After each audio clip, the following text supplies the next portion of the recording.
Четврток, 28 септември, кратки вести во 12 часот. Езерската полиција во Охрид летово спасила и извлекла од езерските води 10 лица биле пронајдени и пловила без екипаж, истакна министерот за внатрешни работи Оливер Спасовски при посетата на полициската станица за граничен надзор Охридско езеро. Биле извршени прегледи на 51 лице, на 18 пловни објекти, на 22 моторни возила, а преземени биле и 9 заеднички патроли со инспектор за внатрешна пловидба. По Законот за внатрешна пловидба санкционирани се 27 сторители за 46 прекршоци. Санкционирани биле и 5 сторители фатени во криволов, како и еден царински прекршок.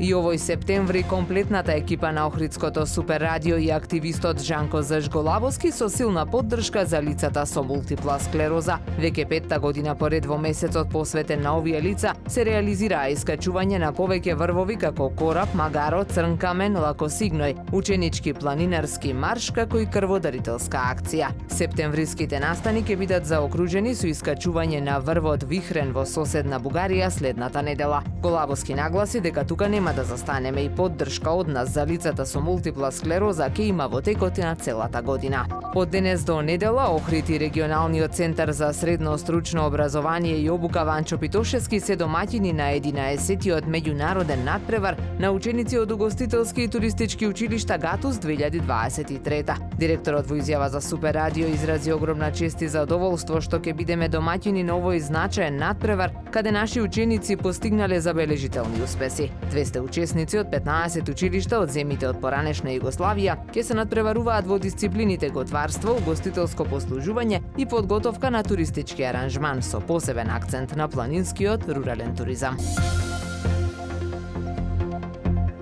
Времето денес сончево со мала до умерена облачност, дува слаб северен ветер. Максималната температура во Охрид до 23 степени. Повеќе информации на ohridpress.com.mk.